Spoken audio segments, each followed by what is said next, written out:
नमस्ते। Last lecture में हमने दिशा मैम से साइंस स्टडी किया था। अब से मैं आपका साइंस ले रही हूँ। हम स्टार्ट करेंगे चैप्टर नंबर 9 से। चैप्टर का नेम क्या है? मैटर। मैटर यानी कि सभी प्रकार के सब्सटेंस के बारे में इस चैप्टर में हम पढ़ने वाले हैं। तो let's start with a introduction. Introduction में हम सबसे पहले देखेंगे every day we see a variety of things around us, यानी कि हम रोज़ हमारे आसपास बहुत सारी चीज़ें देखते ही रहते हैं। हम जहाँ पे खड़े हैं वहीं पे आप देख लो, आजू बाजू में कितनी सारी चीज़ें होती है। कबोर्ड होती है, बेड होता है, पीने के लिए पानी का ग्लास होता है, गैस होता है, बहुत सारी चीज़ें हमारे आसपास होती ही है, हम देखते ही है। They differ in size, shape, colour and many other things. और सभी की साइज में अलग होती है, सभी का आकार अलग होता है, शेप अलग होता है, सभी के कलर्स अलग अलग होते हैं और बहुत सारी चीज़ें होती है हमारे आसपास में। But there are some common features that are shared by all things. Two such features are mass and space. सभी चीज़ें तो अलग अलग होती है, लेकिन सभी चीज़ों में एक दो बातें कॉमन होती है, यानी कि एक सर्की होती है। कौन सी? तो कि एक तो थिंग्स का मास और दूसरा स्पेस। मतलब कि कोई भी, मानो कि ये एक पेन है तो ये मैटर है, लेकिन इसका एक पर्टिकुलर मास है, मतलब कि कुछ वेट है। और दूसरा कि इस जगह पे मैंने रखा है तो इस पेन ने इस पर्टिकुलर स्पेस को ऑक्यूपाई किया है। मतलब कोई भी मैटर हो, कोई भी थिंग्स हो, उसका मास होता है और वो एक पर्टिकुलर स्पेस को ऑक्यूपाई करता है। ये बात तो सभी में कॉमन चीज होती है। ऑल ऑब्जेक्ट हैव मास, मतलब कि सभी ऑब्जेक्ट का एक पर्टिकुलर वेट, यानी कि उसका एक पर्टिकुलर मास होता है। मास मतलब तो कि mass is the quantity that tells us how heavy और लाइट एन ऑब्जेक्ट इज। मतलब मास क्या है? तो कि जिससे हमें पता चले कि जो सब्सटेंस है वो कितना भारी है अथवा तो कितना हल्का है। मतलब कि उसका वजन, कोई चीज़ है तो उसका वेट अगर ज़्यादा हो तो हमें लगता है हाँ ये भारी चीज़ है, अगर वो हल्का है तो उसका वेट कम होगा। फॉर एग्जाम्पल के लिए, your eraser, sharpener and scale are light in weight, while your book, bag and water bottle are heavy। Example में आपको आपके स्कूल की थिंग्स ही दी गई है। मानो कि आपके बैग में पेंसिल है, इरेजर है, शार्पनर है, वो सभी का वेट लाइट होता है, यानी कि उनका वेट कम होता है। लेकिन आपका बैग है, वाटर बॉटल है, बुक्स है, इन सभी का वेट ज़्यादा होता है, तो वो सब हैवी लगता है। तो ये सब क्या है? जो वेट मेजर करे वो उसका मास है। मतलब कोई भी चीज़ है उसका पर्टिकुलर मास होता है। दूसरा है कि all object take up space. एक तो सभी का मास होता है और दूसरा कि सभी थिंग्स से पर्टिकुलर स्पेस को ऑक्यूपाई करते हैं। मतलब कि सभी चीज़ों को रखने के लिए कुछ जगह की जरूरत पड़ती है। For example, your cloth take up space in the cupboard. मतलब कि हमारे कपड़े हैं तो कपड़े भी जगह रखते हैं। कहाँ पे? तो कि हमारे कबर्ड में। हमारे कबर्ड में कपड़े रखते हैं तो वो जगह भी कपड़ों ने ले ली, तो उसको भी जगह चाहिए। Your book take up space on the table. हम जो बुक्स पढ़ रहे हैं तो बुक्स को भी जगह चाहिए। कहाँ पे? तो कि टेबल के ऊपर। And you take up the space on the chair. और अगर हम चेयर के ऊपर बैठे हैं तो हमने भी चेयर की जगह रोक ली है। मतलब सभी चीज़ें होती है, उसका पर्टिकुलर वेट होता है और सभी का पर्टिकुलर जगह होते हैं। तो anything that has mass and occupy space is called matter. तो मैटर क्या है? अभी हम अपने चैप्टर के मेन डेफिनेशन में आए। कौन सा? तो क्या हमारे चैप्टर का नाम था मैटर। तो मैटर मतलब तो क्या कोई भी थिंग्स हो, एनीथिंग मतलब कुछ भी हो, लेकिन जिसका कोई पर्टिकुलर मास हो और पर्टिकुलर स्पेस को ऑक्यूपाई करे, उसको हम कहते हैं matter. Everything around us is matter, यानी कि हमारे आसपास में जो भी है वो सभी मैटर ही है। क्योंकि हमें पता है कि हमारे आसपास में जितने भी चीज़ें हैं उन सभी का एक वेट है और वो सभी कुछ स्पेस को ऑक्यूपाई करते हैं। जैसे कि एयर यानी कि हवा है, वाटर यानी कि पानी है, एक्सेट्रा जितनी भी चीज़ें हैं वो सभी मैटर में इंक्लूडेड होती है। Matter includes both living and non living things. Matter में लिविंग थिंग्स भी आते हैं और नॉन लिविंग थिंग्स भी आते हैं। जैसे कि ये पेन है तो ये नॉन लिविंग थिंग्स है, लेकिन इसका भी मास है और ये भी स्पेस को ऑक्यूपाई करते हैं। बिल्कुल उसी तरह हम इंसान, वो लिविंग थिंग्स है, लेकिन हमारा भी एक वेट है और हम भी कोई एक पर्टिकुलर स्पेस को ऑक्यूपाई करते हैं। मतलब कि मैटर में लिविंग थिंग्स भी आएंगे और नॉन लिविंग थिंग्स भी इंक्लूड होएंगे। उसके बाद हमारा फर्स्ट टॉपिक है इस चैप्टर का, स्टेट्स ऑफ मैटर। मतलब कि मैटर के अलग अलग स्टेट। तो अब हम देखेंगे कि मैटर में कौन से स्टेट आएंगे और वो भी कितने प्रकार के, तो देखते हैं। Matter exist in 3 different forms of state, solid, liquid and gas. Matter होते हैं, जो भी चीज़ें हमने देखी उन सभी का 3 स्टेट होते हैं। कौन सा? सॉलिड, लिक्विड और गैस। 3 स्टेट में हम मैटर को देखते हैं और हम उनका यूज़ करते देखते हैं। Different material are grouped under different states on the basis of their qualities. मतलब अलग अलग मटेरियल्स को अलग अलग स्टेट में ग्रुप कर दिया गया है कि ये इस तरह के हो तो इसको सॉलिड में कहते हैं, अगर उनके अंदर ये सभी प्रॉपर्टी है तो लिक्विड। तो देखते हैं कि सॉलिड कैसा है, लिक्विड में क्या क्या आता है और गैस में। सबसे पहले देखते हैं सॉलिड। सॉलिड किसे कहते हैं? तो क्या anything that has a fixed shape and size is called solid. मतलब कि हमने देखा कि जिसका मास और स्पेस होता है उसको मैटर कहते हैं। अब उसमें हम देखने वाले हैं कि सॉलिड, लिक्विड और गैस। तो सॉलिड किसे? तो कि कोई ऐसी चीज जिसका पर्टिकुलर एक फिक्स शेप हो और उसका फिक्स साइज हो। मतलब कि ये पेन है तो ये इसकी साइज है और ये इसका शेप है। इसको अगर हमें चाहिए तो हम इसका शेप और साइज को बदल नहीं सकते क्योंकि ये फिक्स्ड है, इसलिए ये आता है सॉलिड में। It can nether change its shape nor can flow. ये क्या नहीं हो सकता? फ्लो नहीं हो सकता। ये उड़ सकता है, यहाँ से यहाँ तक अपने आप जा सकता है? नहीं जा सकता। और इसका शेप भी चेंज नहीं हो सकता। थर्ड पॉइंट है table, chair, pen, pencil, floor etcetera are all solid because they have a fixed shape and size. ये सभी एग्जाम्पल दिए गए हैं कि टेबल हो, चेयर हो, अथवा तो पेन हो, पेंसिल हो, फ्लोर हो, ये सभी सॉलिड में आते हैं क्योंकि ये इसका शेप यानी कि इसका आकार फिक्स होता है, ये अपने आप चेंज होता रहता नहीं है।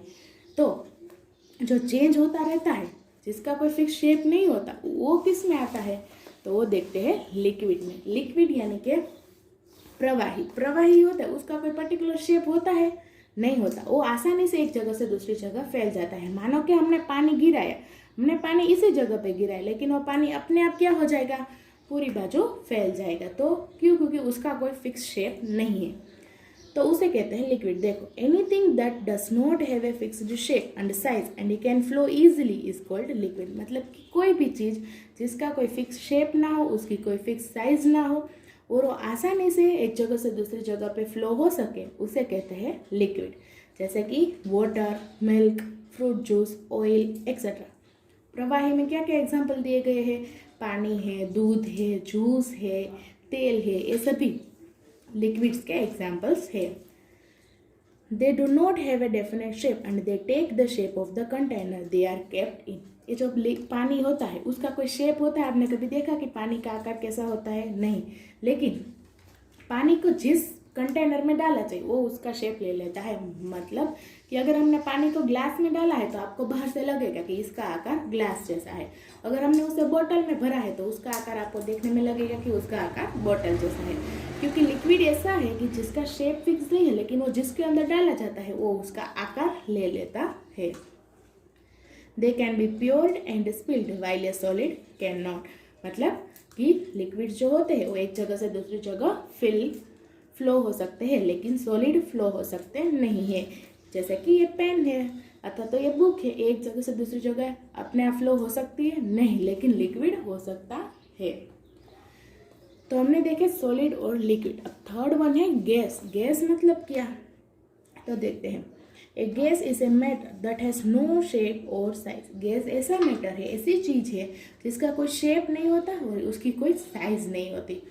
It fills all available space. ये कहाँ पे होता है? कि जहाँ पे भी जगह हो वहाँ पे गैस होता है। मानो कि हम इस जगह पे बैठे हुए तो वहाँ पे भी गैस है, क्योंकि हम क्या ब्रीथ अप कर ले, हम क्या श्वास ले रहे हैं तो वहाँ पे ऑक्सीजन है। तो ऑक्सीजन क्या है?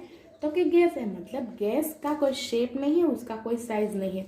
वो कहाँ पे होता है? कि जहाँ पे भी उसे जगह मिले उस जगह वो सभी जगह पे अवेलेबल होता है। Gas can not be seen, we can feel them and even smell some of them. Gas को हम देख सकते नहीं है। अभी हमारे बाजू में एक गैस है लेकिन हम उसे देख सकते हैं नहीं। हम सिर्फ उसे फील कर सकते हैं, महसूस कर सकते हैं कि हाँ यहाँ पे गैस है, यहाँ पे हवा है, इसीलिए हम जी रहे हैं। अथवा कुछ गैस ऐसे होते हैं कि जिसकी स्मेल आ सकती है। जैसे कि कुछ पक रहा है, कुकिंग में, किचन में कुछ हम पका रहे हैं तो उसकी स्मेल बाहर तक आती है तो वो भी गैस है। कुछ गैस ऐसे होते हैं कि जिसकी स्मेल से हम पहचान सकते हैं और बाकी सभी गैस को हमें महसूस ही करना पड़ता है, हम उसे देख सकते नहीं हैं। The oxygen you breathe in and the carbon dioxide you breathe out are gas. मतलब कि जो ऑक्सीजन आप ब्रीथ करते हैं, श्वास लेते हैं, और जो कार्बन डाइऑक्साइड आप बाहर रिमूव करते हैं, वो सभी किस में आता है, तो क्या वो सभी गैस है। Our atmosphere is also made of different type of gas. हमारा एटमॉस्फेयर यानी कि हमारा जो बाहरी वातावरण है उसमें बहुत सारे अलग अलग टाइप्स के गैसेस अवेलेबल है। तो ये है मैटर के 3 स्टेट्स। कौन से? सॉलिड, लिक्विड और गैस। सॉलिड मतलब जिसका फिक्स शेप और फिक्स साइज हो, एक जगह से दूसरी जगह फ्लो नहीं हो सकता और उसका शेप भी चेंज नहीं हो सकता, उसे कहते हैं सॉलिड। लिक्विड यानी कि जिसका फिक्स शेप ना हो और जिसकी फिक्स साइज ना हो, लेकिन वो एक जगह से दूसरी जगह फ्लो कर सकता है, उसे कहते हैं लिक्विड। गैस मतलब उसका शेप और साइज नहीं होता, लेकिन ये कहाँ पे होता है? अवेलेबल, ऑल अवेलेबल स्पेसेस, जहाँ पे भी जगह मिले वो सभी जगह में होता है गैस, और इसको हम देख नहीं सकते, सिर्फ महसूस कर सकते हैं। उसके बाद का टॉपिक है चेंज ऑफ स्टेट। मतलब कि हमने स्टेट तो देख लिए कि कौन से स्टेट होते हैं, 3 टाइप्स के स्टेट्स होते हैं, सॉलिड, लिक्विड और गैस, लेकिन उनमें चेंजेस कैसे होते हैं, एक स्टेट में से दूसरे चेंज में कैसे चेंज हो सकता है, उसके बारे में अब हम देखेंगे। Matter can change from one form to another. मतलब कि जो भी मैटर होते हैं वो एक फॉर्म से दूसरे फॉर्म में चेंज हो सकते हैं। This is called change of state of matter, और उसी को कहते हैं change of state of matter. 1 mark में अगर पूछे कि change of state of matter क्या है, तो पता होना चाहिए कि एक फॉर्म में से दूसरे फॉर्म में मूव होता है, उसे कहते हैं change of state of matter. For example, water exist as solid, liquid और गैस।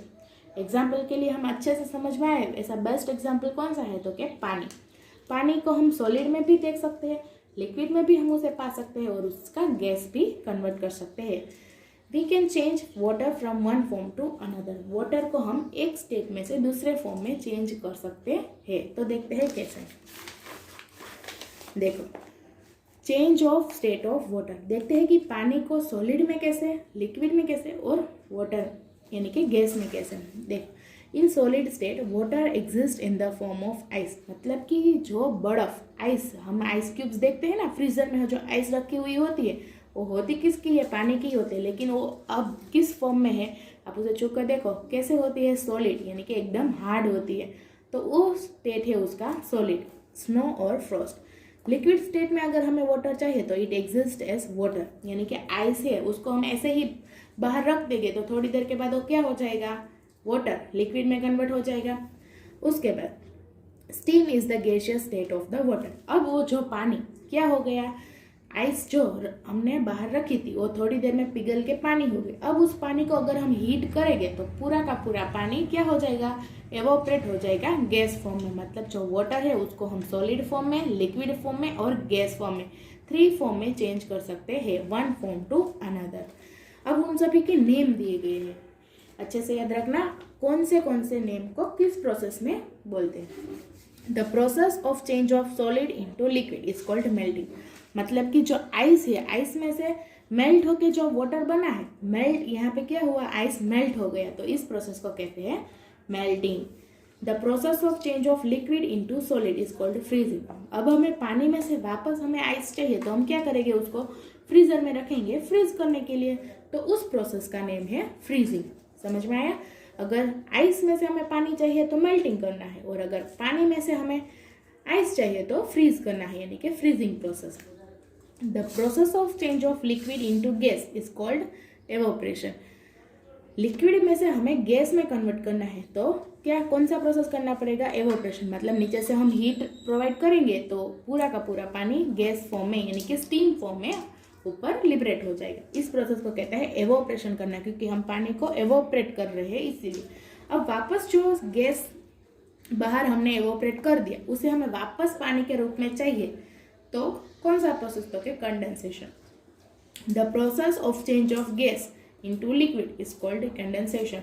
तो अब आप सोचोगे कि जो पानी हमने गर्म करके पूरा का पूरा पानी को हमने गैस फॉर्म में लिबरेट कर दिया है तो हम उसको वापस कैसे पाएंगे, तो कैसे, तो क्या आपने देखा होगा कि कुकर में हम पानी डालते हैं खाना पकाने के लिए, पूरा का पूरा पानी क्या होता है, एवोपरेट हो जाता है, लेकिन ऊपर का जो ढक्कन होता है उसके ऊपर आप देखोगे तो छोटे छोटे ड्रॉपलेट्स पानी के आ जाते हैं ना, तो वो जो पानी कंडेंस हुआ है उसको कहते हैं यानी कि जो पानी हमने नीचे डाला था वो पूरा एवोपरेट होके ऊपर की प्लेट के तरफ क्या हो गया, उसके साथ होल्ड ऑन हो गया है। मतलब कि अगर हमने इस तरह पानी को एवोपरेट किया और उसके ऊपर हमने कोई एक प्लेट रख दी तो पूरा प्लेट के नीचे की साइड में आप देख सकोगे कि पूरा पानी हमारा कलेक्ट होकर हमें मिल जाएगा। तो इसको कहते हैं कंडेंसेशन।